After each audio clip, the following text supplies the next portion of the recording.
Kalaagan, ako si Kalaagan Fritz at ito ang Laagan sa Sugbo Pageantry All Access. Don't forget to subscribe on our YouTube channel at Laagan sa Sugbo and click the bell button for notification. Like our official Facebook page at Laagan sa Sugbo. It's another pageant episode and another pageant king na naman ang machichikahan natin sa araw na to. Help me welcome Mr. Friendship Philippines, who will be representing Negros Island region. We have Mr. Isaiah. Hello! Hi, sir. Kumusta?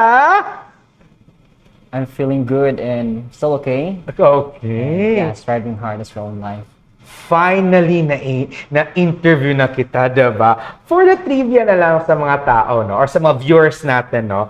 Isaiah was my agent before. Yes, sa BPO, one of the BPOs here in Cebu.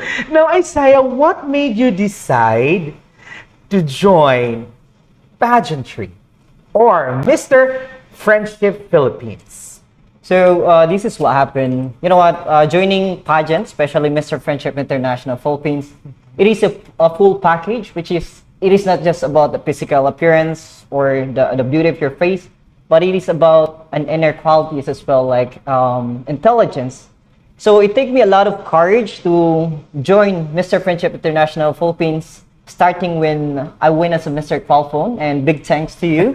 And Sir Rio as well. That's the beginning of my journey. Then after that, I decided, like, why not I will try to join beauty pageants in our municipality, which is Santa Catalina. And luckily, I got the crown. Yes, again. congratulations for that. Thanks to you, because you're my mentor at that day. So yeah, that's it. It took me a lot of courage to join beauty pageants, especially Mr. Friendship International Philippines.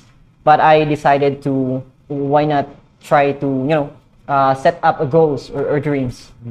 To be on a national pageant, Yes. baga, diba? Okay, now, what are the things that you prepare for the upcoming coronation?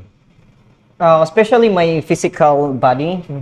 It's really hard to build more muscle, especially a few days from now. It will be a coronation this coming October 6th.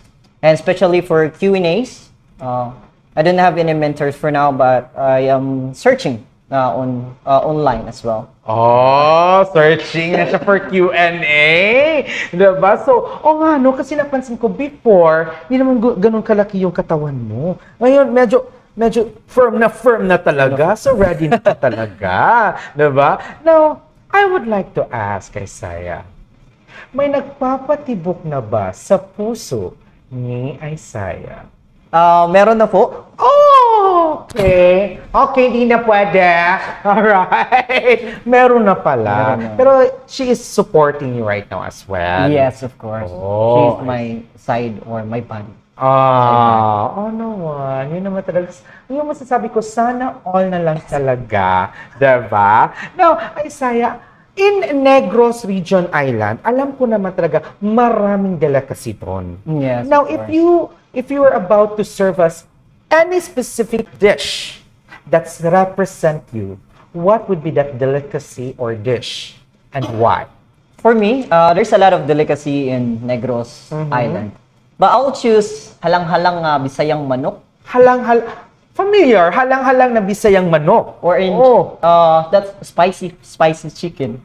Yung sa akin, ba, hot chicken, spicy pala. Yes. Okay, tell us about that.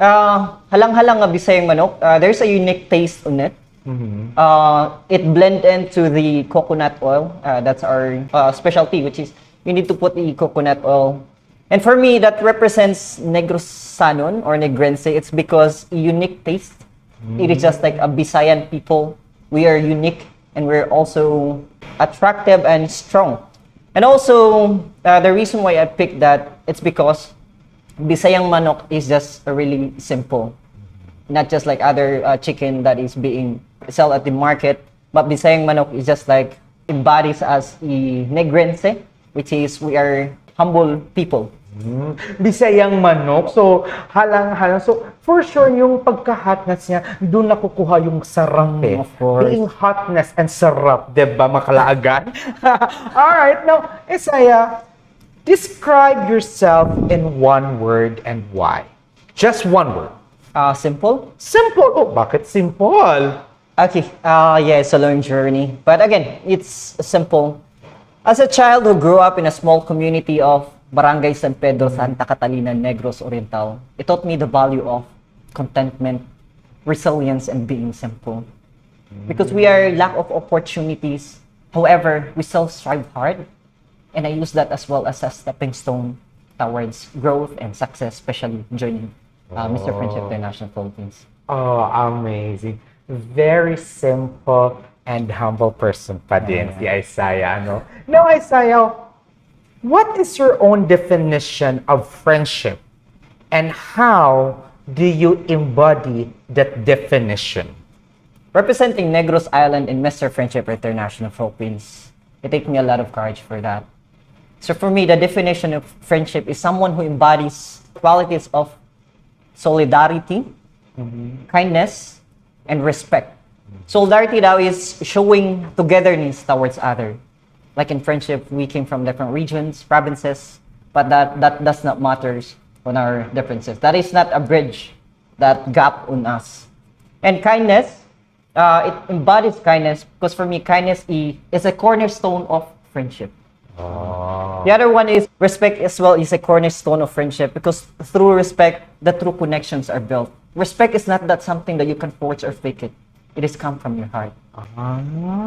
Lalim nun ah. Alright, makalagan ang dami natin nalaman ni Isaiah ngayon, no? But before we proceed, I would like to thank first our sponsor. I would like to personally thank GPA Studio. Thank you very much for the accommodation. I would like to personally thank Team Flora Dermatologica for always making me fresh because I am Team Flora Touch. Now, kindly please invite our Laagan sa Cebu viewers where we can follow you, your social media platform, and how we can support you for the upcoming Mr. Friendship International Philippines 2024. Go ahead. Hello mga Kalagan, I'll invite you this coming October 6, which is our coronation night. And also you can add me on my social media platform, which is my Facebook, that's Saikin.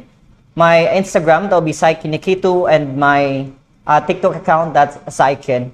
And again, don't forget to subscribe our Laagan sa Cebu. Wow, thank you very much. So, once again, makalagan our Mr. Friendship International Philippines, who will be representing Negros Island region. We have Mr. Isaiah.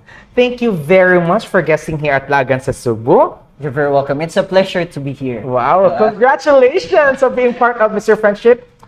As your former TL, I'm very proud of you. I'll never forget and good luck for this upcoming competition.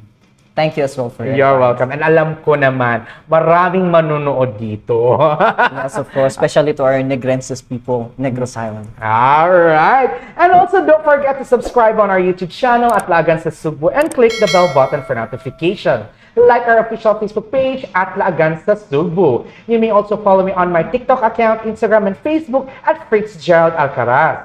Once again, ako si Kalaagan Fritz saying, stay safe, be a responsible Kalaagan, and this is Laagan sa Cebu, Pageantry All Access.